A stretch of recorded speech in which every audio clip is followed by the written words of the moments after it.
Hi, Brendan. Hello, Melissa. I've known you for 8 years. This is my first impression of you. There's like a drama audition. I'm just like, who is this girl that's just like looking at her script and just like talking to a wall?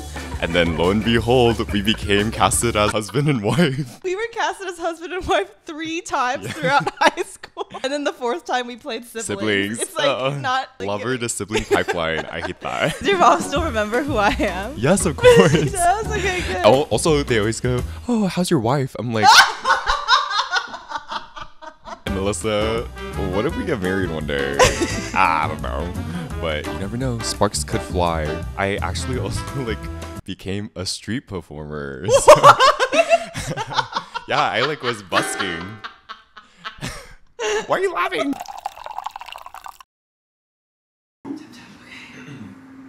Wow, so Danny held this mic before. Okay. It might be this one. Oh my gosh, there's already dog hair on it. I want the one that Melissa, you personally hold all the time. Hi, Brendan.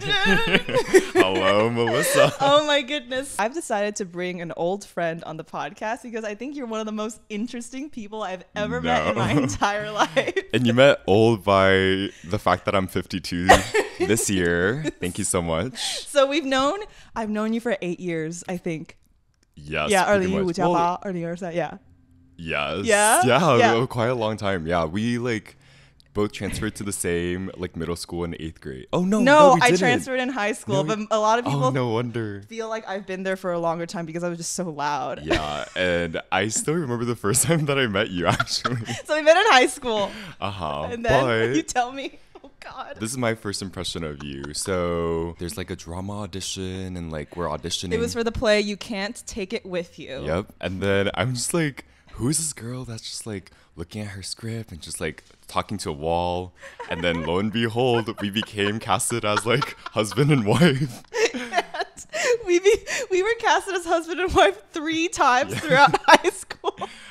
I think it was a typecast for sure. Yeah, and then the 4th time we played siblings. It's like not... Oh my gosh. It's like lover to sibling pipeline. I hate that. Yeah. So I want the world to know who you are, Brendan Wong. And so why don't you kind of give a little intro on who you are? Oh my gosh, who am I? Well, thanks for having me for this interview. I'm already crying. No, my name is Brendan. Yes. I am turning 25 this year. My God. But yeah, I grew up in Taiwan. I have 3 older sisters. Previously, before I moved to LA, I was working at a radio in Taiwan. Blah, blah, blah. And then now I'm going to go to law school at UCLA. That's why you're here. That's why I'm here. And Brendan recently secured his apartment in Westwood. So yes, I did. Must have been a crazy apartment hunting story. Everybody's invited to visit. It's not that big, but... What's the square footage? Actually, I don't know. Oh, but I see. Sorry. But you're living by yourself? I am.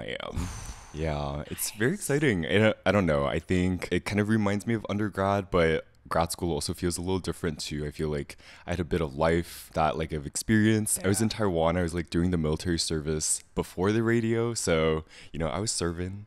But otherwise, like moving to LA, it's always very exciting to just like start some new chapter, like just by yourself. I don't know if that's what you felt like when you moved to LA. Yeah. When I moved to LA 2 years ago with my 2 college day ones, and we've been here since then, and I love our dynamic. But right now, if you see in the video, we're like not in my bedroom, because usually when I film these things, I'm like in my bedroom. Yeah.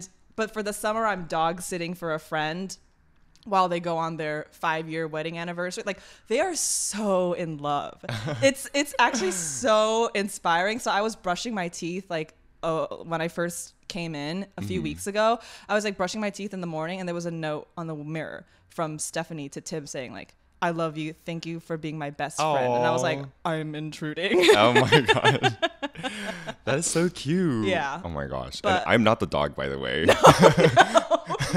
The dog is somewhere. I think she's shy, but her name is Lumpia, in Tagalog means egg roll. Oh. She's a dachshund. Yeah. Okay, so we talked about how you are going to grad school. I don't know if you already said this just now, but you are going to law school at UCLA, which is so exciting. It's really exciting. I don't know, like in LA, I just feel like, or in California in general, there's so much stuff going on. And like just moving here, I was like, you know, in Taiwan, it's such a small island that there's only so much you can do. But Exactly. in the States, it just feels like there are different opportunities here that like feels almost something that I dreamt of a long time ago. Yeah. I'm so excited that you're in LA. And I think like my friends too that you met when you came and visited, they're so excited Oh that my you're gosh. in LA too. I want to ask your decision behind starting grad school, because I think there's a lot, and I feel like when I ask a lot of my friends right now, the reasons that I get are, this is not like, I'm not answering this question for you, Yeah. but a lot of our peers or our friends, maybe they start grad school because they are in a season where they don't know what they want to do yet, Yeah. or B, like they need a visa, you know? So Yeah. like, what is your intention behind starting grad school? Girl, I don't know. I'm kidding. I think it really depends like on the individual. Like everybody has their own reasoning behind it. For me, I think it was this kind of realization happened at the end of undergrad, and then we, you know, were in the midst of a pandemic. I really thought about like what I wanted in life, and I did some advocacy work in undergrad, and then I kind of wanted to just formalize these experiences more and make it more concrete. I like ran into a lot of situations where people were like, well, you don't know the law, or like, well, you don't know blah blah blah legal stuff, and then so And just I was older like, people telling you? yeah, so I was like, well, you know what? I'm just gonna go figure and like Yeah. go learn. And I think also just like maybe so Taiwan like has this mandatory military conscription for people, and I just happen to only have to do it for 4 months. It's not that long, but Yeah. but I think in that sense, like I had a lot of time to think about my identity and also just what I wanted to do in the future. So I think I just wanted to do some advocacy for Taiwan as a whole as well, because I feel like there's a lot of cross-strait tension, and Yep.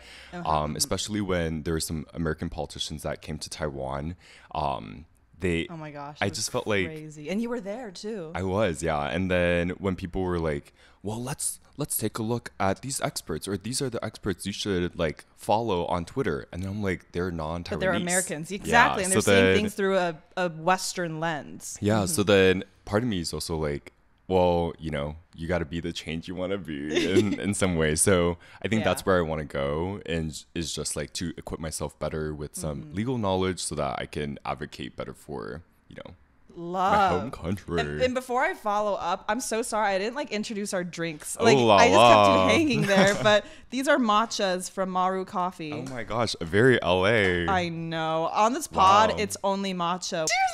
Cheers. Oh my gosh. Cheers to happy hour. Literally, ganbei. Ganbei right now.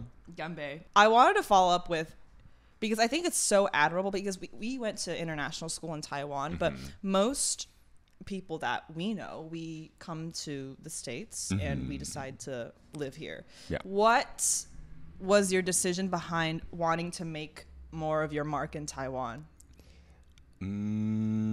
Yeah, I mean, I think that's exactly the reason, though. It's just that, like, people kind of get educated abroad and then they just stay abroad. And I Yeah. just felt like, you know, if you want this like place that you call home to prosper, that you have to reinvest and you have to, or you just have to be, I guess, physically there, which I think I also saw, felt some comfort because we have a few friends like that also went back to Taiwan to work, and Yes. so I think I was like, oh, well, I'm not the only one. And I feel like in recent years, like there are more people that are going back to work in Taiwan that like went to our high school or were like educated abroad, and like they're going back. And what fields have you noticed they're working in? I Is feel it like everywhere? all different kinds of fields.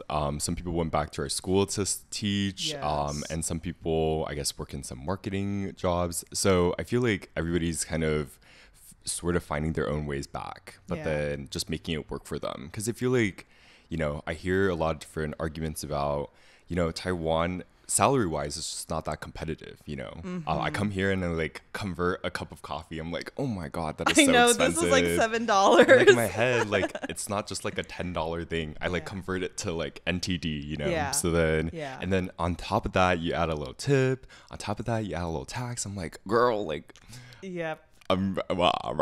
yeah. so it's just quite. I don't know. Like I think, you know, you hear that like it's just hard making money there. But then I think on the flip side of things, in the States, they're also, the cost of living is just really high. For sure. So, I don't know. Kind of depends on the way you view kind of money as a whole. Yeah. Yeah. And when you were in Taiwan too, I feel like you've been... Also, before I say that, I do want to share my first impression of you. Oh, no. Pass. It's nothing crazy. But okay, everyone listening, Brendan Wong is the reason why I started wearing like long socks. Oh, hey. Because the first class we took together was like a drama class. Uh-huh. And we had to introduce ourselves. Yeah. And then your fun fact is that you wear long socks all the time. And I was like, I'm going to take that. Oh, my God. Yeah. And so ever since then, I've like worn long socks. Wait, I still wear long socks. Yeah. Are you wearing them now? I am. Okay, mine are They white have a as little- well. Today they we're have a a little little minimal. apple. Oh my gosh, it's so cute. Shout out to my mom. Oh my gosh. Yeah, so you've influenced me in that way. Oh my gosh, wow. Well, the pleasure's all mine. I'm kidding. So I was gonna ask you, when you were in Taiwan. Okay, just in general, you've done a lot of different things. Okay, like you were in politics. Like you did a trip to DC or something, or that was like a while ago. Yeah. And then you also did you study in the environment? Is that one of your Yeah. majors? Okay, like environmental studies or? I studied ecology Ecology. and evolutionary biology. Okay. And then You did so that. with that, like I studied some coral reefs, and then I also studied sociology. In sociology, and Yeah. also you were a radio show host in Taiwan. I was Like, were you always a very not like curious, but like a Renaissance man? Do you think you would consider yourself that? Hey, Renaissance. Shout out to Beyonce. Yes, I'm you kidding. are. Unique. But no, my gosh, no. And why do you think you're doing all these things? Are you just trying to figure out life? I think oh my gosh. I think in general, like with everything that I do, I think I just try and look for things that bring me a lot of joy. So not necessarily like things that like are good on the resume, but just things that I genuinely enjoy. So like I think, yeah, it does seem kind of like all over the place sometimes. And I was really fortunate to do this fellowship last year called the Lead Next fellowship through the Asia Foundation in San Francisco. And one thing that they like made us do was just like draw out our life, which I encourage everybody to do. Like just kind of draw out your life and like consider it like a river that kind of continuously flows, and see how different pieces kind of can be put together and form who you are. Which I think through that I realize I'm just someone who really wants to find something fun and find something that makes me happy, which I think I owe it to like my parents who always encouraged me to do that. None of them were like, you have to be XYZ. And I also have 3 older sisters, and they're also just like, we just want to be happy, or we just want you to be happy. They don't sound like that. I hope not. But then, yeah, so then I just in a way, I guess, gave myself the pressure to do even better, just to make sure that I'm like not wasting these opportunities, which I don't know, parenting, kind of hard. Do you want to be a parent one day? You sound 52 just now. But no, my sisters, so I have 3 older sisters. 2 of my sisters, like the 2 older one, have kids now. And you're an uncle. yeah, shout out to my nieces and nephews. But Oh gosh. I don't know, like watching them raise kids kind of let me think about like, how do you raise kids? You know, like how do you raise kids to be independent thinkers of like trying to think about what you want to do, like start a podcast or like do something creative, you know, start knitting and like start these different art projects, because I feel like I think the arts is often so underrated, and art comes in so many different form. You know, your podcast, like you have your logo, you have your little animation, your reels, these are also creative, and it's just outlets that you need, I think, in life. And with all the more serious stuff, like maybe lawyering is like very serious, but then you also have to just find things to supplement your life, because then I don't know, life is not that one-sided. It's like multifaceted. It's so interesting because in Asian culture, the arts is not a field that is recommended to be pursued. But at the same time, whenever we want to search for something in our downtime, what do? You search for a movie, you search for a show, you search for a podcast, a book. Like, this is all art. And it's just unfortunate that being a creative or being an artist is like very much not encouraged. Do you feel that over time people have been nudging you to narrow your interests down? Because I feel that. Yeah, I think when I started off undergrad, my mom was like, yeah, just like cast a wide net, and then but And eventually, then and she's like, why is your net still so wide? yeah, she's like, eventually you gotta reel it in, eventually you gotta yeah. make it a little narrow. But also part of me is like, why? I think, I don't think there is a why actually. Like, I don't think there is a need to do that. This past year, like when I was working in Taiwan, I actually also like became a street performer. Yeah, I like was busking. Why are you laughing? I'm kidding, just kidding. No, you're just so fascinating. No, it's just truly you're like literally one of the most interesting people I know. No, so like if you know anything about Taipei, like people perform on the streets, right? Like for money.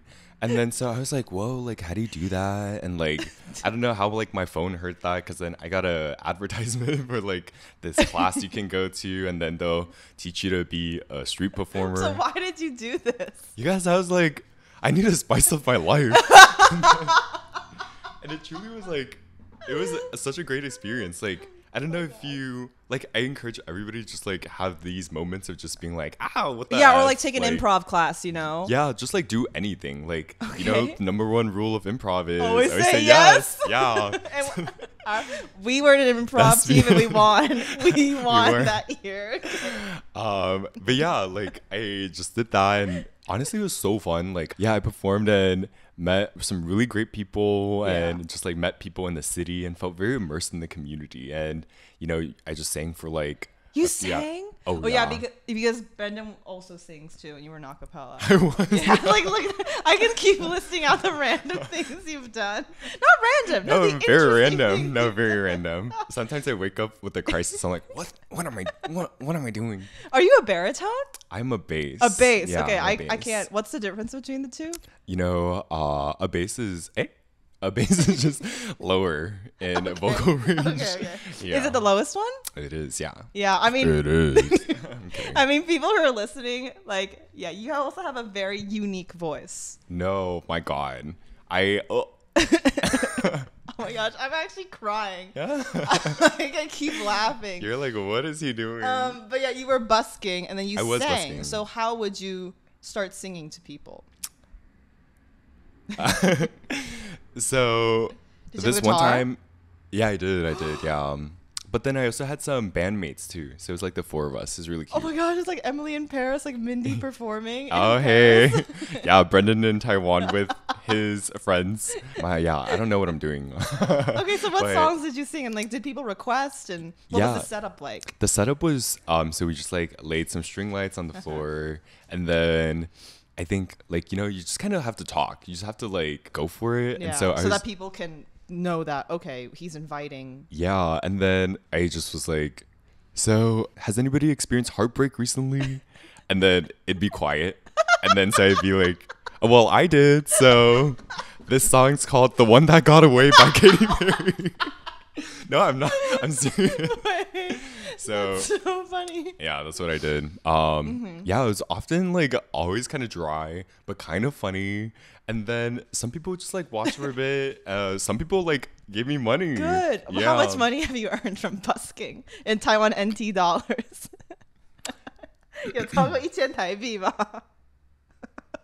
I'm just starting out. So let me just say, like, I wouldn't be able to get this matcha. I'm kidding. No.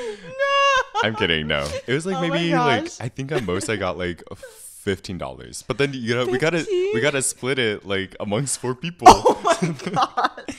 But then not even $4. Oh but it's more about the experience. A lot of things you can't quantify with monetary like value. Yes. All right. Okay. Cheers to that. Oh my gosh. I look at my eyes. Maybe we shouldn't publish this. Let's just talk. This is so chaotic. No, this is so great because I wanted to do a catch-up session with you, and this is like, I'm like getting so overly stimulated right now and like learning so much. Yeah. Oh my Oops. goodness, Sorry. what do I look like right now? Let me get a tissue. I'll be back. Okay. Oh my goodness. So how you doing? I'm good. Hi, Barbie. Hi, Ken. Did you watch the Barbie movie? I did. I saw it last weekend. Oh, I didn't watch it yet. But it's what do you think? fantastic. Oh, It's fantastic. fantastic. Okay. Okay, so you were busking. I was. How long did you do it for? Or are you Wait, gonna did you know that the word was busking? Like, I actually didn't know the word was busking, and then I told Yeah. like one of my friends, and they're like, "Oh, so you're busking?" I was like, So you Googling busking. Yeah. I was like, "Oh yeah, that's what I'm doing." yeah. Okay, so Yeah. interesting. So that happened, and how long did that stay for? It was like 2 months, maybe. It was like my last 2 months before I came back, Uh-huh. or yeah, more or less. And sorry, what other songs did you sing? You know, I sing a lot of like old like Chinese songs. Yeah. Because you know, I think there's just something about like Chinese songs, especially old The ones that like Jun? yeah, 邓丽 Did you Jun or like 月亮代表我的心. But yeah, old Chinese songs like really like Wow. And you lyrically knew them they're before, or so did you have well to learn written. them? Yeah, I like Maybe you knew knew them. yeah. But then you had to learn the lyrics. Yeah, and then also my hands were just like, sorry, can't guitar, you know, Yeah. not that great. But then we had a guitarist like in our band that was just like, yeah, I'll do it. Okay, were you guys like, did you guys form the band together, or was it assembled for you like a K-pop management It company? was like through our class, like so I signed up for a class, and then they just like were like rock paper scissors, and then we all like lost. So we all lost our respective like rock paper scissors. So we all got sorted into the last group. So you guys. And then we all became really good friends. And at the end of the class, they were like, so secretly, like, we ranked y'all. And then we were like, what? And then they said, so in third place, and it was that guitarist in my group. And we were like, oh my God. And then in second place, they were like, oh, this person like has a very deep voice, but he doesn't have like a lot of vocal range. And I was like, oh God, I hope it's not me. And they're like, it's Brendan. I was like, fuck, my God. So yeah, I was like, I don't want that award. And then the first place, it was this other girl in my group. So we were just like, whoa, we took it all in. Wow, the underdogs. The underdogs really Wow. served. It's so interesting that I didn't know that busking you had to take a class. I guess you don't have to. You don't have to, yeah. But they have classes for that. Okay, not to like undersell everything, but busking in Taiwan actually got really easy. You just have to apply for a license, and then there used to be an audition, but then now like I think they want it to be more accessible. But you know, on the flip side of things, I think people said the quality went down. Yeah, yeah, exactly. Which I don't know how I contributed to the quality, but probably down, you know. But So where would you perform at in Taipei? it would be in like the Xinyi district. Oh, yeah, so that's downtown. like Like how would you between the compare that? malls? Yeah, Okay, between the yeah, malls. That's exactly. where all like the rich people go. And then also Ximending, so very popular touristy district. But in general, very fun. Like I think in LA too, I'll like definitely look for opportunities not to busk, To not do to busk, comedy, maybe? not to do comedy, comedy. Yeah, what performative opportunities would you want to pursue here? Some miming. I'm kidding. I hope not. Why? Really? I'm kidding, Like, yeah. okay, so what do you think you're gonna? What are you gonna pursue here, just creatively? You know, I think my mom, if she's watching, she's gonna be like, "Stop! Like, you just gotta study, girl." Like, which I'm like, yeah, maybe I should. Does your mom still remember who I am? Yes, of course. She does. Okay, good. Also, the crazy thing is, my dad does too. Because then they always go, "Oh, how's your wife?" I'm like, "Hello." You mean my sister?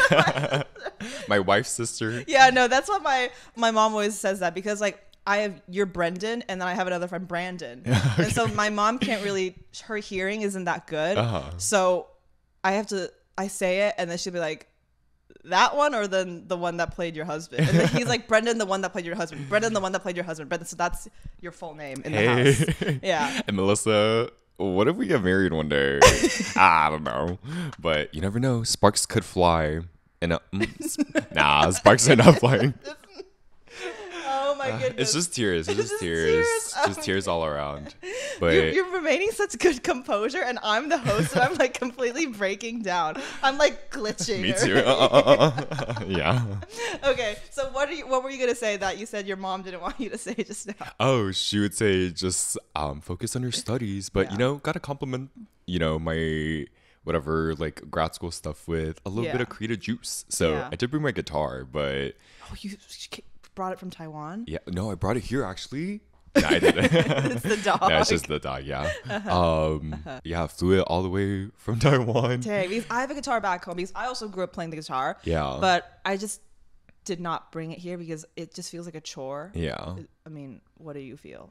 You know, I have like special relationship with this guitar. So it was like the first like I guess expensive gift that I bought for myself. And so I was like working at my coffee shop for like 3 years at that point. And then one day I was like, yeah, I'm gonna learn how to play the guitar. And then I was in Houston, Texas, and my roommate actually like drove me to this guitar shop. And then I like walked in not knowing anything about guitars, but my acapella friend was like, go get a Taylor. And I was like, oh, Taylor, yeah. Oh my God. I was like, Taylor Swift. Or go get like a shirt tailored. Yeah, either both. I knew both actually, but yeah, they were just like, yeah, just go get a guitar. And I walked in there, I was like, oh my God, I don't know my budget. And I was like, I gotta treat myself, you know, because this guitar gonna last. Yeah. My friend goes, oh, by the way, like I have a meeting in like 5 minutes or like 10 minutes, so I gotta go soon. And I was like, oh my God. And then so this guy comes over and he's like, so what are you looking for? I was like, a guitar. He's like, I'm a looking price for range. Taylor. Like, And I was like, a price range. I was like, $400. And he's like, this one's like $400. And I was like, I'll take it. And he's like, you want to like try it out? And then my friend was like, girl, I gotta go. And then so I went, all right, I'll take it. And then like since then, like I've been in love with this guitar, but it's good. I've not named it. But you know, I think I'm not that good at it. But just like in general, I think instruments like kind of fun. Yeah, and then you have the apartment all to yourself to practice. Hey, thank God. Yeah. Okay. What should we move on to? I want to talk about your radio show. Oh my God. Okay. Do you Hey. plan on ever just continuing it, or do you think that's it? And tell the audience like what your show was about and why you decided to start it. So my show. So let's go all the way back to radio, because who listens to like You're an radio? OG. You came before me. No, but radio. I think with podcasts nowadays, like You just you syndicate have it on, so many different options, and like radio isn't necessarily one that people jump on because like I guess either like you're going for a long commute and you're like, oh, let me turn on the FM, whatever. But then our radio station is actually even more archaic. Oops, can I say that? Yeah, but sure. They're not going to listen to this. they broadcast it on shortwave. So this is like you got to use a little shortwave device. So they're not even like FM or AM, which they were in the process of applying for. But this was like Taiwan's national broadcaster. So they go way back. They go like all the way back. But it gets like this shortwave stuff gets like transmitted to like shortwave receptors or like little boxes that people then tune in like all across Asia. So we actually had a lot of listenership from India, Bangladesh, and even Japan. Like we were just like, hey, and then we would get like people writing letters to us saying that they received, they're called reception reports. So they would talk about the audio quality that they received through the shortwave. And yeah, just very interesting like that this form of like communication still exists. Yeah. So like a few months into like my work, they're like, all right, you gotta start your like brand new own show. And so I was like, oh, show, like what do you do? And then, you know, people like, if you know anything about Taiwan, they're like, boba, stinky tofu. Like It's just like very food. Yeah, It's like- it's a big foodie culture there. Yeah. And I think most of the youth, if you grow up in Taiwan, like your life is revolved around going to a cafe, taking Yeah. photos there, getting in line for a nice restaurant with friends. Like that's the culture there. Yeah. And so, but you didn't do a food show. I didn't do a food show, but just about food though, like I think food definitely like is very intricately tied to culture. So For sure. And a lot of people like have identities that are formed based on like food that they consume and like yada yada. And and it's so much more accessible. Yeah. And so I think to me though, I felt like, you know, I'm not a chef. And so I just want to do something that I could maybe talk about it a little better, because my show was about love. So it was about love in Taiwan. It was exploring like romantic relationships in Taiwan. And for the record, I'm not a love expert. But I was just really curious like about romantic relationships in Taiwan. And I had, you know, unfortunately, Because you were also a sociology major. So it's like, yeah, I was like, why love? Why partnership? Exactly. Why marriage? But Taiwan's like experiencing like rapid birth rate declines. And so I was just very curious about like, how are people meeting? What do they think about romantic relationships, partnerships, and how kind of the attitudes are shifting over time? So I ended up like interviewing some really cool people. I did listen to your show. Hey, Yeah. thanks. Yeah. Oh my gosh. I hate it when people say I listen to your show. I know. It's like, I appreciate when people do that, but when someone says that to me in person, I feel so embarrassed. So I actually empathize with you. You're like the very few people that could actually empathize, but then I'm like, because like I started the show 2 years ago, and like my old episodes, I'm like, hey, but look at where you're at now. So it's crazy. Like I think about my first episode that I did and the last episode that I did, and even within that short period of time, like I felt like there was a lot more growth and like just confidence, and the way you talk to people and ask questions, I think are all skills that you learn creatively. So shout out to you. But you're like, I got to interview like really interesting people. You interviewed like a wedding planner? I did, yeah. And he was really great. And he talked a lot about like same-sex marriage and in Taiwan, and well, at least through his lens, and how he goes about hosting same-sex weddings. Because I remember this one question I asked him was just kind of whether or not you have traditional elements still, like quote unquote traditional like heterosexual marriage customs that are still there, such as like having bridesmaids and groomsmen, and you pair bridesmaid and groomsmen down the aisle. And then he just said that in some ways, because this is brand new territory, like Taiwan legalized same-sex marriage in 2019, that people almost operate off of having no restrictions. So they're just like, oh, we'll do whatever we want. And like, it's also really interesting of what he's such a fascinating character, because he also acts as a middleman between the bride or the groom to be and like maybe a family member who's a bit more reserved on the whole entire marriage. Yeah, I'm like, wow, you're like not just planning a wedding, you're like getting into the nitty gritty. Yeah. And it's like, I think weddings can often be hyped up a lot, and like people have a lot of expectations for that, which it's a very interesting job to do. And actually, like one of my coworkers, before I told them I was going to law school, they were like, you want to like venture into the wedding business? Which I truly like honestly might consider. I feel like I've considered that too, because I'm a planner. I am a planner. And when one of my friends Talia married last October, like and you caught the little bouquet. I caught the bouquet. Okay. You snagged the bouquet. I mean, I just asserted myself. I was quicker. I had another friend. Okay, Jessica, who's listening to this, I'll call her out. So she was standing right next to me, but I just took it faster than she did. And I mean, Jessica, like, she's actually my biggest supporter of Happy Hours. So everyone say thank you to Jessica for Jessica being one of the two main people who helped me bring the show back. So Jessica Tong. Thank you to Jessica. She's actually in Boston right now. She actually just started grad school. Wow. NBU. Thank you to Jessica. Wait, what is she doing in her grad school? She's like getting her MBA, and it's like more data analytics focused, their grad program on the East Coast. So it's more of her upper alley. So she was there, but she has a boyfriend now. Okay, she has a boyfriend now, so she's good. And I like caught the bouquet before she did, and then she kept going around me like, Melissa like pushed me. Melissa pushed me. And then I was like, who took the video? And then one of her friends took a video, and we're like, let's watch it. And we watched it, and it turns out I just stepped faster than she did, and I just asserted myself. And I was like, look, I didn't push you. I just took it faster. And then she was like, yeah.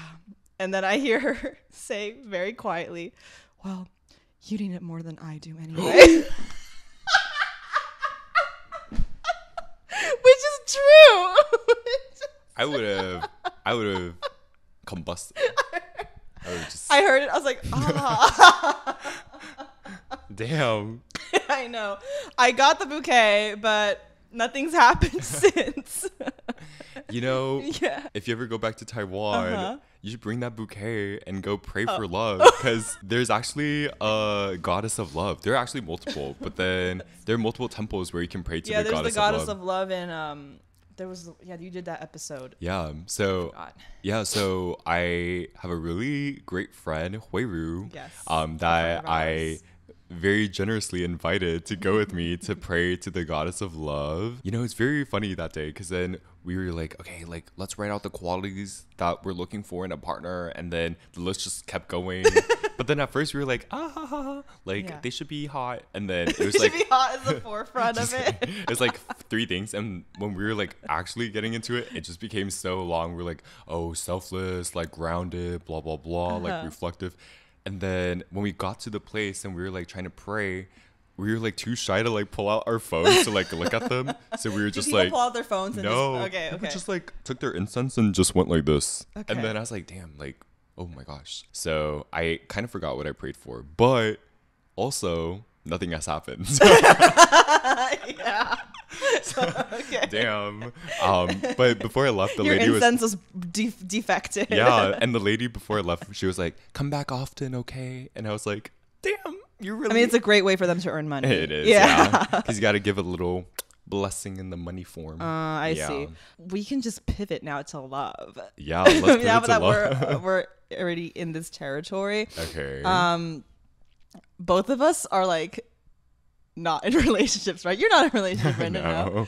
And also both of us have never been in a relationship. Like Chronically single. There's actually a term for this. Really? Do you know this? It's in Chinese. It's called 母胎单身.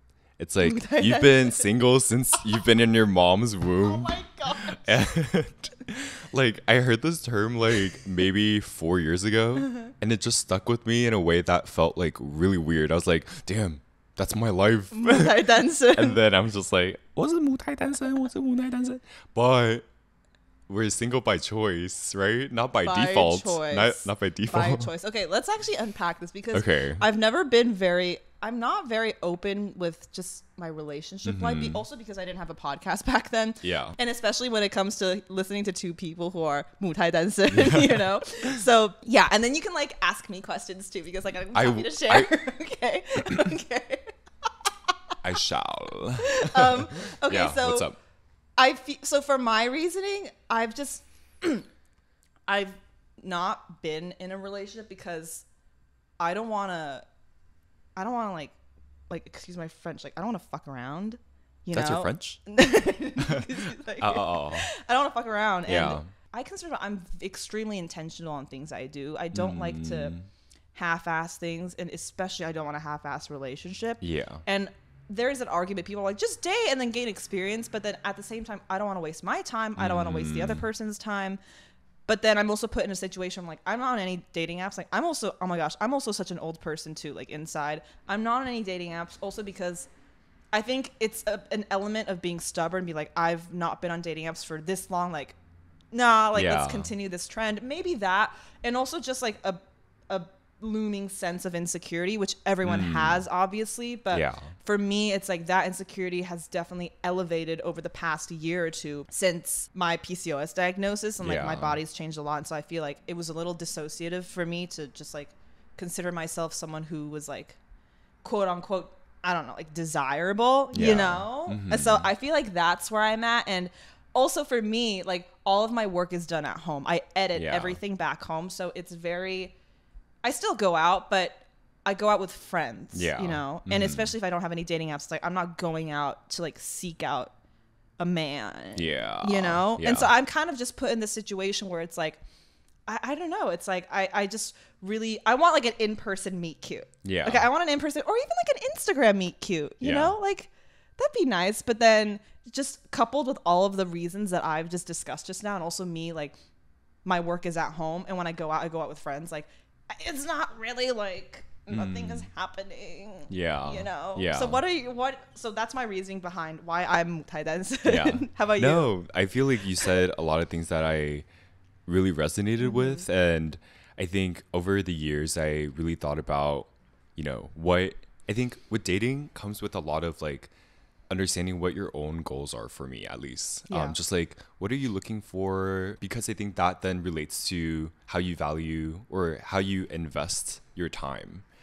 Because like similarly, like I think relationships are an investment of your time and energy that like I'm very also just like, oh, maybe I'm an overthinker. Hate inconveniencing people. Yeah. And so that's why I just like, I'm also, because also I've been just by myself, you know, my entire life. I'm very used to doing everything myself. So like when I ask someone to do something, I'm like, no, I can't ask them to do that. Yeah. And like everyone has an element of that, but I think mine is much more heightened. Much more heightened. Yeah. Which is okay. Like I think if you kind of know who you are and how you communicate, sometimes I feel like there are elements that you can learn to slowly like loosen the grip a little and be a little more okay with other people doing something kind of cute and nice. And like I think experimenting with that, I think, is what like dating around kind of feels like. Just like you start to gain different experiences to learn more about yourself, which I feel like I've been more open to doing, but you know, just never really secured the bag. Going on dates? No. Oh, what? Have you been on? I will not answer. I will plead the fifth. Potentially. Okay, because like for me, I'm not okay. I don't consider myself like, okay, so I didn't grow up with like a flock of boys like trying to like pursue me. That was not me at all. Also for me, like I was much more of a tomboy, and I feel like I found more of my more feminine side probably like later in high school or in college, because I grew up doing basketball, so I wore basketball shorts like every day, and I wore like youth group t-shirts. Like that was who I was, and I was always very hesitant of wanting to change my look because everyone already has a perception of you, and so if you change it, everyone's like, whoa, like what's going on? So like I've always been this like tomboyish ball is life girly, you know. So I feel like because of that, it's like if I didn't care about my appearance that much, like, you know, you're not going to attract people. But I mean, they're okay, but to be honest, like there have been boys like who have tried to, you know, make advances, and I remember like this was back in 8th grade. Someone like asked me to be his girlfriend, but he was such a player. He was like the player. Like we knew that he just liked to had to cycle around girls. And so like he asked me to be his girlfriend, and I didn't answer because I didn't know what to say. I just like didn't answer him during history class. He asked me during history class, and there was like one time where he's like, okay, let's go to Family Mart and like get a popsicle after class. Okay. And so we go to Family Mart, but I was so scared to stand in line with him. I threw my popsicle at him and I ran out Family Mart until he bought the popsicle, gave it to me, and then I just ate it and I like ran away.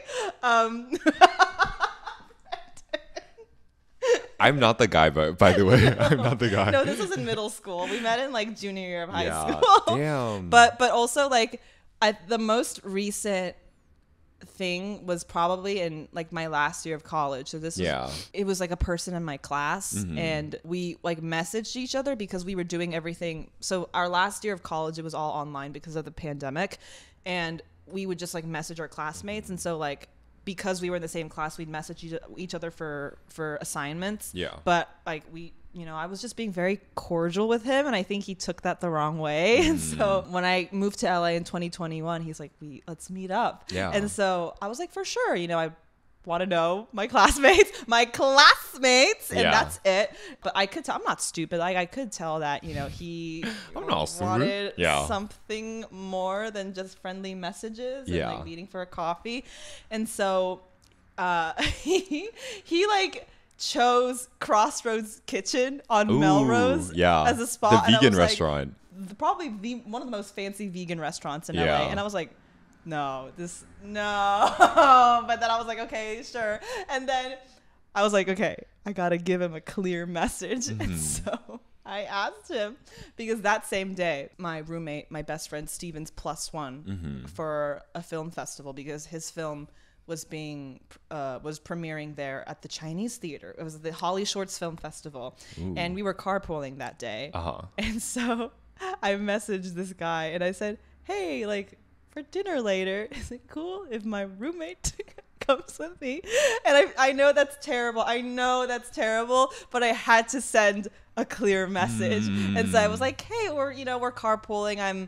We're at a film festival. Like, can he just join? And so he was obviously, I could tell he was very disappointed, but he was like, yeah, sure, no problem.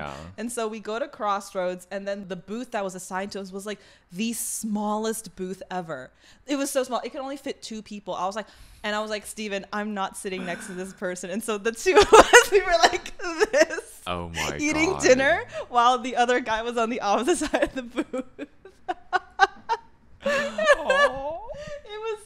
It was like, you know, I got to learn more about him, but after we left that I don't know, that's not even a day. After we left that dinner, Steven and I were just like, that was the strangest dinner ever. Yeah. I mean, I think props to you for like, you know, giving some hint one way or the other, but also props to him. I feel like sometimes it can be very vulnerable to like shoot your shot, you know? Yeah. But And then after that dinner, he continued to message me Yeah. and wanted to hang out. And You're like like, there was "I'm one done." time where he was like, just for coffee. And then I was being very wishy-washy with him because Yeah. I was like, I feel like you should be taking the note right now. And Yeah. also like, I don't have much experience in, you know, communicating with someone, be like, this is not going to work. Like Yeah. I've never had to say that. And so I was like, if I'm honestly just being wishy-washy with him, like hopefully he could take the note, which is not my advice to anyone, but you know, I'm just not very experienced in that sense. And so I was like, okay, fine, let's do a coffee. And then he'll be like, oh, and we can go to a park afterwards. And I just didn't respond to him. I think he's messaged me a couple of times. Like the last time he messaged me was like he was wishing me a happy birthday, which is very nice of him, but I didn't respond to him because I was like, I can't open this can of worms anymore. So this is my reasoning. Yeah. Then my question to you, Melissa, Ooh. do you feel like there's just like, is there maybe not just like something particularly about him? Siri's talking. Oh, hey. Stop it. Okay. Oh. I found this on the web for so maybe not particularly about. Check it out. Okay. Hello? Okay. Sorry, what was your question? I'm kidding. Just like maybe more broadly than, let's say, hypothetically, you're going to go pray or something. And you're going to. I pray frequently. I feel like What as would you- I'm 20, I turned 24 recently, and Yeah. I'm like, I mean, I do my devotions almost every day. I don't want to say every day. I'm not perfect, but I pray for a relationship for sure. Okay. Yeah. Then in terms of like qualities that you're looking for in a partner, what would you say? You can't be greedy. You can't be like, don't give me top 30. Give me like top 3. I'm gonna Top 3. ask you. I was about to ask you your list not. example too. Do not. Okay, well, okay, no, I will ask you. Okay, top 3. three. Because I feel like if not this guy, not that you have to like date this guy that you just mentioned, No, but just yeah, like, you know, yeah. what are some things that you feel like are kind of non-negotiable? Like maybe Yeah. some other things you're like, oh, like maybe they can up their fashion. Like I can slightly, you know, alter their fashion. This is such a one good day, but- question because I had this conversation with another person I had on a podcast with Ariel. Y'all should listen to that episode. I love that episode. We were talking about people making lists. Yeah. And before I answer this question, I think it's very interesting how a lot of people around our age, when they make a list, it's more about physical attributes, which I understand, you know, like obviously want someone who's cute. But I'll not put that on my list because I feel like that's just a wish that everyone has. So I want to be original with my answers. But a lot of people are like, oh, I want my person to be like 6'3". I've had friends who said that. And I'm like, oh, that's pretty superficial. Yeah. You know? Yeah. And I have these thoughts for sure. I have these thoughts. I have eyes. I have a uterus. Like, I'm human. But Yeah. first of all, I want my person to be generous. And I think also because like, so I grew up in the church and just in any community that doesn't have to be like faith-based. I feel like I grew up in a community that was very service-oriented. And also I grew up in Asia. It's also very service-oriented culture. Grew up with very selfless parents, you know, and so I feel like I would like someone to also be selfless and generous, like selfless / generous. That's like my big selling point. When I see a guy who is generous, I'm like, So let's say more. Do you mean generous like in a monetary sense? Like they would offer to pay or like they'd buy things? I think I think that's important in terms Yeah. of like charity work. I Yeah. think that's very important in terms of like servicing others in need, but I feel more like servicing like friends and loved ones. And like the very like, Yeah. And I'll take care of you. and- or like, I'll help. yeah, a generous person in terms of like generous with their time is also Yeah. important, and just like generous of their time with how they spend their time with family. Yeah. I'm a huge observer. I think I'm very good at reading people, and I think that's why I came into this profession of journalism, because like I love reading people. Yeah. I definitely would like someone who just like treats their parents well. Because at the same time, if you're going to commit into a relationship with someone or marry somebody, you're not marrying that person, you're marrying the family. Yeah. And I think about that a lot. It's like you have to think I'm a very big picture person. And so I also think about like, okay, but this person's family, what is his family like? Because it's going to affect my family too. So yeah, anyway, a little tangent, but yeah, like generous with their time. I think money when it comes to like benefiting others who need it. And No, I hear you. yeah, so yeah, generosity. And I feel like we can also talk about our love languages too. But my giving and also my receiving, I think it's the same thing. It's acts of service. Yeah. That's the one that I like. Because for me, I think also a positive trait that I have, I mean, I can talk about my negative traits to balance it out, but a positive trait that I have is like, because I'm good at reading people, I know what their needs are before they say it. But at the same time, like everyone has different strengths. And I think I resent people if people don't like reciprocate that trait. But at the same time, it's like people can't read your mind. But anyway, I think I'm really good at reading people, so I know how to meet their needs before they say it. And so like acts of service for me, I'm like, this guy, for example, so that's why I'm really good at giving gifts. I'm very good at giving gifts. I feel like gift giving is a different love language, but I think that kind of bleeds into acts of service for me, because I'm also very intentional in how I want to give gifts. Like for example, when it's someone's birthday, I don't want to give them like a small plant, you know. Like I just feel like that's very useless in my opinion, unless that person loves plants. Okay, but for example, it's like from one of my friends, it's like, for example, like, oh, he's been sitting for a long time, like his back hurts, I'm like, oh, I'm gonna get you a foam roller, you know. So I feel like that is kind of like an act of service. Like I'm servicing so that you can feel more relaxed after a long day of work. Or when it was like my roommate's birthdays, I was like, okay, accessories are like, let's do a massage, you know. Yeah. So something like that. There's a lot more intention behind what you just do. I like to think so, you know. And I always like to plan my gifts like weeks in advance. I will never get like, I don't want to like buy something on Amazon and then get it shipped the next day and you're like, okay, how do I package this? You know, it's like I always try to get gifts for people like weeks in advance. Yeah. Because you know, it's like they'll know. And you know, it's like when I receive a gift, like please take the price tag off. You know, I've received gifts where the price tag is still on. I'm like, okay. Yeah. Thank you. Yeah. But yeah, I just kind of rambled. But like, no, I feel okay. So that was my top one, generosity. Yeah, generosity. Yeah. Number two. I feel like generosity, and then someone who's like, who loves their family. I think generosity, who loves their family. Family oriented. Okay. Yeah. And number oh, she wants to go for a walk. I'm so sorry, girl. I haven't taken her on a walk today. Sorry. It's the look that she gives you. She's like, these puppy eyes don't work on me. Oh. Sorry. Wait, that's how she signals she needs to go for a walk. Yeah, she'll knock the door. The door. Okay, smart. Yeah. That's so cute. Number 3. Yeah, why don't you share like your top 1 or 2, and then maybe that'll inspire me to say my third one. Oh my gosh, wait. But can I look at my list real quick? Look at your list.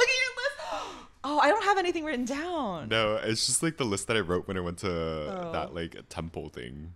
But you know, if I were to say something like superficial or materialistic just to balance it out, and because also I can't think of anything right now, to be honest. Okay. Like someone who's like taller. Like I like to see. But yeah, Melissa, stop describing me. I like to meet someone in the eye. I like to see them eye to eye because for me, I'm like above average height. I'm 5'10". I mean, like granted he'll be taller. Might have to look up a bit, but something like that. Okay. It carries like a presence to him, you know? Yeah. Oh, yeah. I think that might lead to like an answer just is someone who is like just a skilled communicator. Actually, that's my third answer. Okay. That's actually because I think for me, I never want to fight with someone. If I get into an argument, I never want to yell. I think that's a rule that I would want to have with someone, like never yelling. Yeah, just like someone with like a good emotional intelligence. So yeah, a good communicator. And you know, I still have lots to learn from someone in terms of like improving my communication skills. Yeah, just someone who, when we have like a disagreement, we're able to like have an emotionally intelligent conversation Mm-hmm. and to grow from it. So, oh my Yeah. gosh, that's my third answer. Like a Hey. skilled communicator. Yeah, good answer. Yeah. Good answer. Good Thank answer. you. Thank you so much. It's on the board. Okay. Okay, but good answer. Okay, how about yours? You gave me a 3.5 answer with the tall. I'm kidding. Oh, the tall is the half. pretty Yeah. good, pretty good. But So my kids can be tall too. yeah, good genes. You gotta pass them on. Yep, exactly. So for me, I think wait, let me look at my list again. Okay, what's your list? Number one, I think they have to be like very secure in themselves. Yes, I think yes. to me, at least I view partnership as someone who like, you know, you could definitely relate. Just like when you've been single for a while, I think you learn to function by yourself and like be okay with being by yourself, like the alone time, and like you can do stuff, you can take her out and stuff. Yeah. And obviously it's really nice to do that with other people. Yeah. But I think to me, I just hope that like a partnership, you would just be feeling secure in yourself and who you are as a person, and that as two people, you can grow like in a direction. Like I think some people see partnership as like you're my other half and stuff, but I don't know. Some people also view it as like 1+1. Yeah, You know, I agree. So, I think not that it's bad to be 0.5, yeah, you know, or and whatever. sometimes when you're tired and you can't give it your all, it's like that's what a partner's for. They're able to Yeah. like prop you up, but also like I do want to interject and say that maybe I like to offer a different insight, because I think a lot of people are like, you just have to meet me halfway there. Just give me 50%. I'll give yeah. you 50%. I feel like a paradigm shift. If you're committed to someone, you both give 100%. I think Okay. about Yeah. that. And I think that's what love is, you know, giving Yeah. out 100%, not Yeah. 50. That's not love. Yeah. And I agree I don't with know. that. Well, people can let me know what they think, but Yeah. this is what I think. No, I agree. And I think with that 100% too comes with like a lot of hard work too. It's Yeah. like, you know, when you talked about like not wanting to get in arguments or like having very emotionally like, you know, intelligent arguments, I think that's really important, but it's really hard to do. Like I think, Exactly. And I'm not perfect at it. That's Yeah. why it's a wish list item. so like even my parents, like having been married for so long, like my aunt, my uncle that like have been married for so long, and I've observed their marriage even nowadays, like they're 60 something and like 40 something years into their marriage, or like 30 something years into their Wow. marriage, they're still compromising on the daily basis. You know, people evolve, like you have Exactly. different stages in life, right?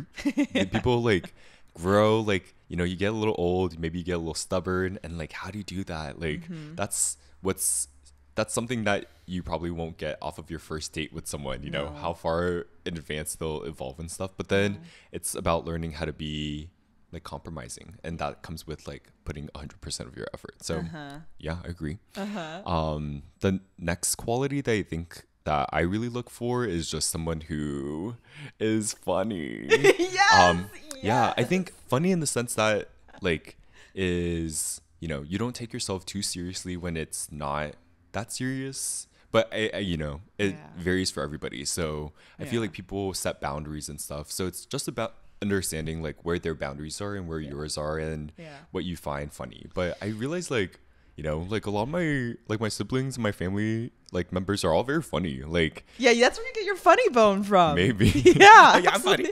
You But, used to wear, like, yeah, they're Brendan very- used to go around high school wearing a crab mask. I do. Hey, I still have that.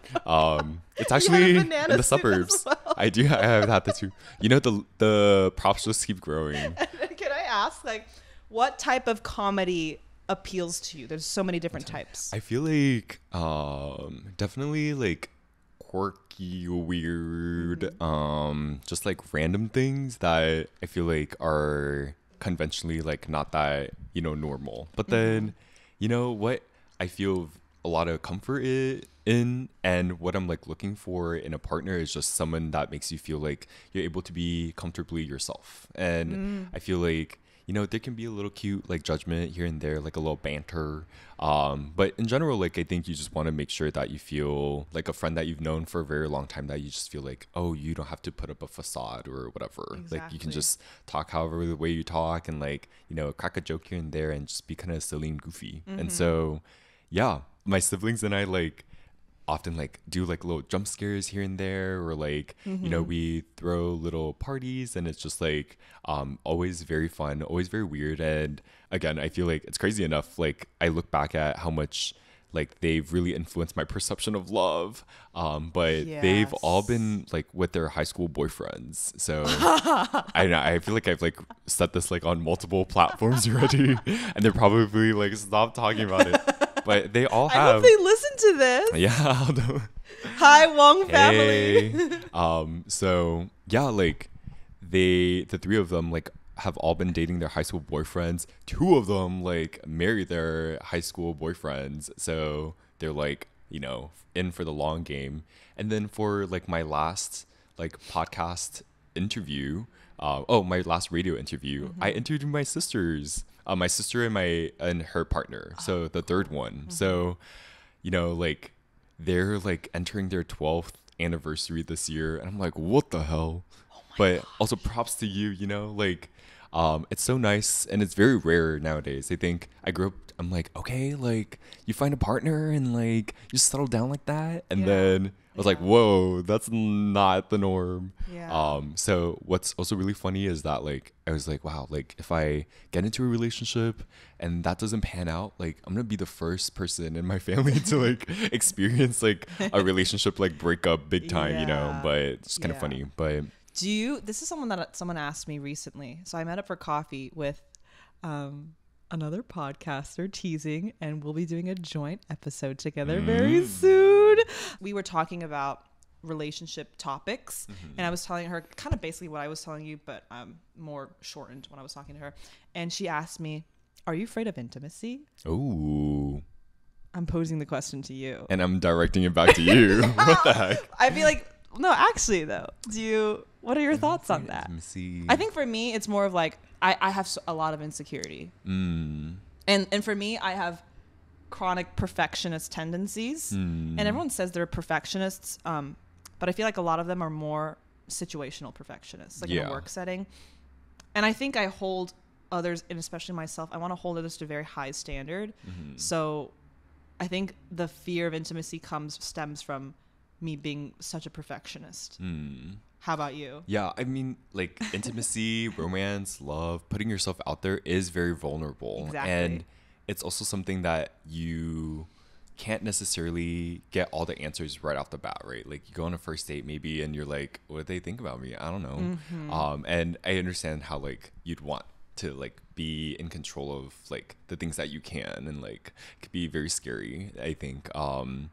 And so am I afraid of intimacy? Or I think everyone is. I feel like to a degree, yeah. Like, you know, you talked about like earlier social media and like, dating apps, and like how maybe, you know, there's some level of insecurity there too, like with maybe putting yourself out there, like thinking what conventional like beauty norms are. I feel like there are also a lot of things that can like run in my head. Exactly. And so, I don't know, to me, I feel like, yes, can be vulnerable, but that's life. Yeah. Sorry, not to be like so reductive, but I'm like, that is life. And at the same time, I feel like I've started to be a bit more vulnerable ever since I brought back Happy Hour. Yeah. I feel like the past year has been that. a lot. Oh, thank you. And I Yeah. feel like people have been appreciating it. And so I think, you know, I'm probably doing something right. You know, I never want to push the envelope too much and like overshare. I'd like to keep certain things private and share it at the intentional time. But ever since I started the podcast and I started sharing more about like my journey with PCOS, and now like I'm talking about relationships, which I would never talk about with anyone, because I always was like, I'm a big believer of fate too. And I was like, okay, if the right person comes, it's going to happen. And I was like, I'm like 24. I'm like, okay, what's happening? It's like, where is he? But once I started opening up more, I've just been receiving so many amazing messages. Yeah. Like I'm not receiving like thousands of messages, but I mean, I restarted this podcast May, so it was only like 3 months ago. And to experience the growth that I've experienced recently, I'm just so grateful for like the people who decide to give the podcast a chance, or the people who listen to my story and were like, hey, thanks for sharing that. And so I remember when I talked about, in terms of being vulnerable, I talked about PCOS, so many women have reached out to me and been like, I have that too. Yeah. What do I do? I'm so lost. And I was like, okay, girl, like I'm going to help you to stop stumbling in the dark. Like here are all the resources. So yeah, there's a strength that comes with being vulnerable that I'm starting to learn more about. Yeah. But like, I think that feeling of having that reciprocated, or like feeling like your vulnerability went somewhere, even if it doesn't go somewhere like right off the bat, but like eventually, you know, you connect with people reach out. Like it's a feeling that like is so precious. Exactly. Yeah. And it does come with a lot of like vulnerability, putting yourself out there. So going back to intimacy, then I feel like, you know, sometimes like if you put yourself out there, regardless of what the outcome may be, like I feel like loosening the grip, that's where, to me at least, I'm like learning to like loosen that a little and just be more open about that. So I don't know, Melissa, start a little dating journey. I think not necessarily like, I think people are like, oh, get on dating apps, right? But dating apps are just like a tool. Yeah. Like it's not like you get on dating apps, next day Melissa cuffed, you know.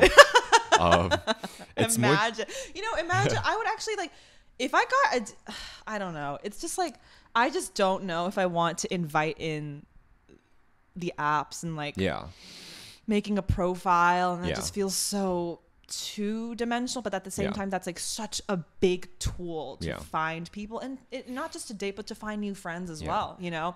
And like I mean I had a friend who was like, I could send you a riot code, and I was like, and at that time I still had an Android, and so only iOS users can go on Raya, but I was like, Margaret, I can you can send it to my iPad, and then I can use my iPad to download the app. But also, guys, I got an iPhone. Hey, can we just tangent? Yes. I've had an Android my entire life. Brendan just like, you did. Okay. So I had an Android my entire life. And if I lived in Asia, if I continued to live there, I probably would still get an Android, because like America, the world is bigger than your borders. Okay. So like when you go to Asia, people are using Samsung, Oppo, Xiaomi, sure, Apple, you know, HTC, like it's a larger ecosystem outside your Northern American borders. But like for here, you know, it just makes sense to, you know, have the iMessage, the blue texts, and also for me and personally, the airdrop exactly. Okay, it's like easier to send. In the past I'd be like, okay, so I've created a Google folder, I know, adding your name, and then you can just put it in the Google folder. But I got an iPhone actually a few days ago. It was not even by choice. Okay, it was not by choice. But so for me, I was planning on getting an iPhone in September. So when we're recording this is August, and Apple always releases their new iPhone like sometime in September, like clockwork. And so I was like, okay, so if the iPhone 15 is coming out in September, I'll just get the iPhone 14 because it'll be cheaper. You know? So, and I waited for an entire year. I was like, I'm gonna commit now. I'm committing to this journey. If I give up now, I lost, you know. And so I was like, I'm waiting till September, because like even if it's like just a bit cheaper, it's like, no, I'm committed to this waiting journey. But a few days ago, my phone dies. I was at a coffee shop with the other podcaster that we will be doing a joint episode with, and my phone dies during the middle of our conversation. And it actually happened. The same thing happened 2 weeks ago when I was leaving the Trader Joe's on Hyperion, the one in Silver Lake, which people say is the worst Trader Joe's ever. And at the time, like, I didn't know how to navigate myself back to this apartment, because like I don't live here. This is a new area. I have never felt fear that way. I've never felt fear in that magnitude in my entire life, like getting out of that grocery store, and I had no idea where to go. And so I kind of drove around, because I was like, okay, like, you know, this house is close to Griffith Observatory, so I guess like if I look at the signs, but I kept driving, and I like lost my confidence. I drove back to Trader Joe's, but my phone came back online. Whoa. And I was like, okay, thank God. And so it came back online, and I directed myself back to this apartment. And then a few days ago, my phone dies again. And so I was like, you know what? It pops back online like it did last time, so I think it's fine. But it doesn't pop back online. And I was like, but being the girl boss that I am, I managed to drive back to this apartment without any navigation assistance. Oh my because gosh. like my sense of direction is just like above average. Wow. So I came back. Okay, hunter-gatherer. You use your hunter-gatherer instincts. Exactly. And so I came back, and I was like, okay, maybe I should just charge it. I charge it. It's not coming back online. And I was like, oh my gosh. And then I thought, today might be the day. Wow. It might be the day. And so I searched up the nearest T-Mobile, because I was planning on getting at a T-Mobile anyway. I use their carrier. And so I searched it up on my iPad. and I take a screenshot of the directions on my iPad, and I bring my iPad with me to T-Mobile. And I drive there, and I'm like, hey, my phone is dead. I'd like to get a 14 Pro. They have nothing in stock for the 14 Pro. They only have the 128 gigabytes, but I'd like at least the 256 gigabytes. Yeah. And they're like, oh, we have a 256 gigabytes, but for the Pro Max. But for me, I feel like the phone is a bit too big. It felt a little uneasy. I felt like if I was committing, I'd be making a mistake. And I'm also planning on switching phone plans. And he says like, oh, but if you get the phone here at T-Mobile, it's like, and then you switch plans, you'd have to like refinance your phone or whatever you said. And I was like, ooh, I don't know. It's like all red flags right now. And so I asked him, hey, is there an Apple store nearby? And he's like, yeah, there's like one down the street and like at this shopping mall. And so I look up the directions on the phone that I was looking at T-Mobile on Apple Maps, and I use my iPad and take a photo of the directions, and I use the directions to drive to the Apple store, which honestly, I am so capable. I'm hunter-gatherer, like literally. I could like literally give me a paper map. Give me a paper map at this point, and I can go anywhere. You a compass. I can go anywhere. And so I navigate using the photo on my iPad to the mall. And I was at the Apple store for over 2 hours, like asking questions, getting the phone set up, transferring data, downloading apps, reorganizing the home screen. And I came back at like 9 p.m. I was so hungry. And I sent my first ever text message, and it was blue. And then people freaked out. People freaked out. And like not me the past few days getting so many congratulatory DMs. People being like, welcome. I'm like, yes. Oh my it's God. about time. I didn't know there was so much journey to that. No, it's such a long journey. Damn. LA living. Yeah. Damn. But now people like me more now. No, you're not defined by your material goods. Exactly. You know what? I have received a comment. I received a DM saying that, wow, respect that you held on to your Android for so long. And I was like, yeah, I've had my Android for such a long time. I've had HTCs my entire life. My HTC U11 Plus, it was a 2017 model. That's when the iPhone 8 came out. For you iPhone zealots, to give you context, that phone was voted best comeback phone of 2017. So it was a really good phone. But it was the most dramatic weekend ever. Back to the conversation into it. I don't even know what we were talking about. Oh, maybe we should just move on. I'm so sorry that I interjected. I can't remember. Okay, but I'll ask you a question. Hey. Do you feel so? You're turning 25 soon. Yes, I am. October 25th. October 25th. Okay. Wow! Oh my God, your dates. I know. I'm very good at 7-Eleven. Yes, 7-Eleven. Okay. Because that's a Beyonce song too. So, oh hey. Yeah. In a convenience store. At a convenience store, literally. You know, guys, I have been to the world's highest altitude 7-Eleven. Oh. I thought you were going to say you get a free thing on your birthday every day at 7-Eleven. That was when I was younger. I don't know if they do it now anymore. But anyway. Oh, where's the highest 7-Eleven? In Taiwan.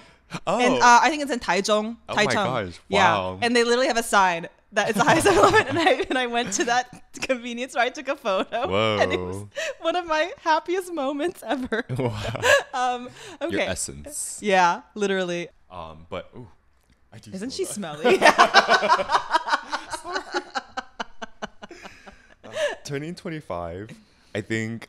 Yeah, I don't know. I think birthdays are definitely just like birthdays to me. At least, yeah. I really enjoy celebrating other people's birthdays. Yeah. But for my own like birthday, I think definitely like kind of just flew by.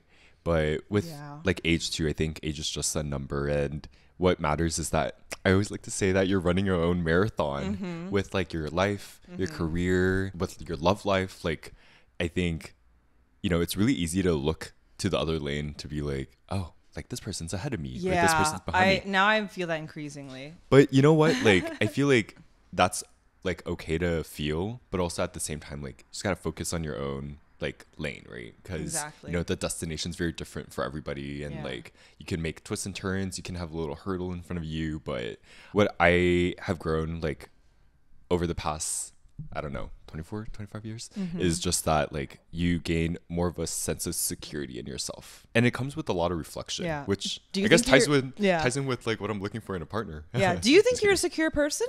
I think in some ways I am. Like, I think I used to be very like influenced by what I felt like people said about me. I think you just have to tie it back to yourself, right? Like, you just have to like look inwards, because who's with you like 24/7. It's like your I own talked thoughts, about this. Yes. right? Yeah. Yes. Well, that's how I feel. So Yes. like going to 25 and like, you know, getting a little older, like it's just looking inwards because like you gotta be happy, you know? Exactly. Goes back to you too. Like what does security look like to you, and what is that, like what are Like security of self? yeah, and like what are steps that you think you could take down the road to, you know, get that, or like To achieve that self-security.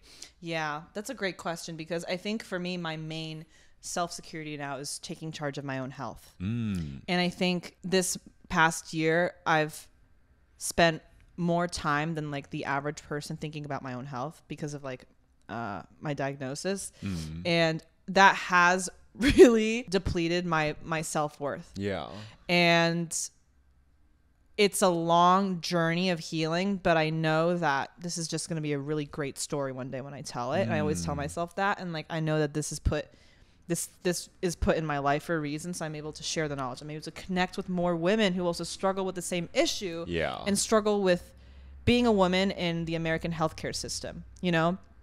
Or just being a woman. Honestly, like Yeah. I learned about this in the Andrew Huberman podcast. Like being a woman is also a health hazard living in this world. I won't get deep into it, but you know, I hope people can agree.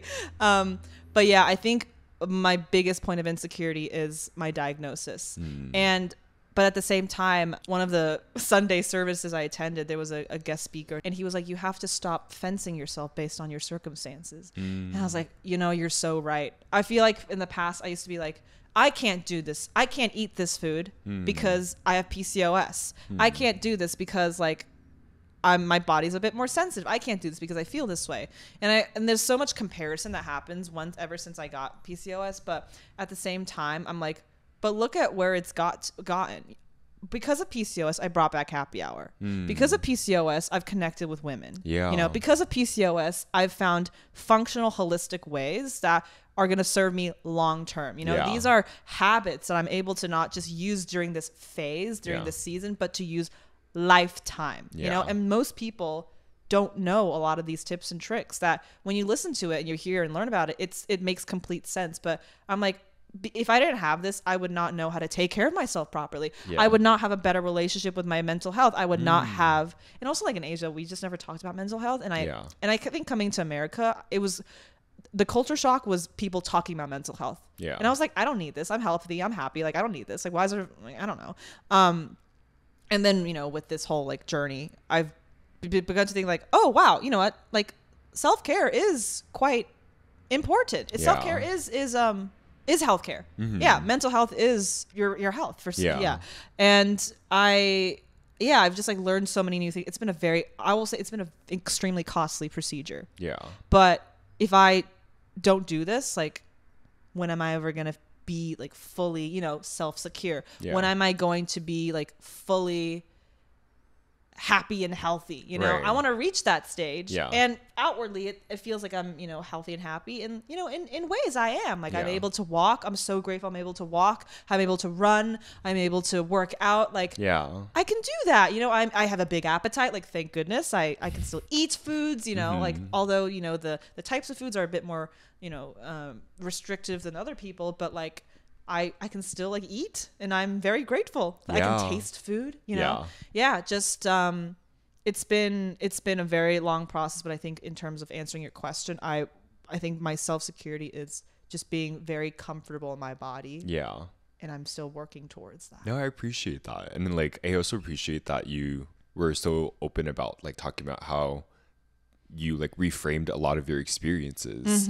Like you turned your diagnosis into like looking at it from a different perspective moving forward. Like a vehicle of help for other people too.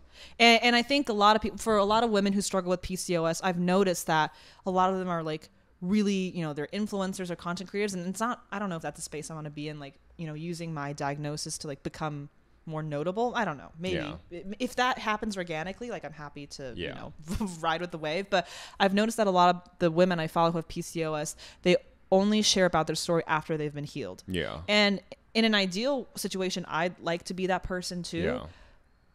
But I'm trying things a little different, and I'm sharing as I go through the process. And I think that is refreshing to people. Yeah. And that's been pretty positive so far. So just turning lemons to lemonade, essentially. And yeah, we'll see where this goes. Yeah. But I'm happy to share any knowledge on like women's hormone health. Like I'm super passionate about this. Yeah. Wait, I think you also said like it's refreshing to people, but also maybe like in some ways I think it's good for you too, just to like, you know, when you talked about like getting connected with getting connected with Brendan keeps moaning because the dog is licking his fingers.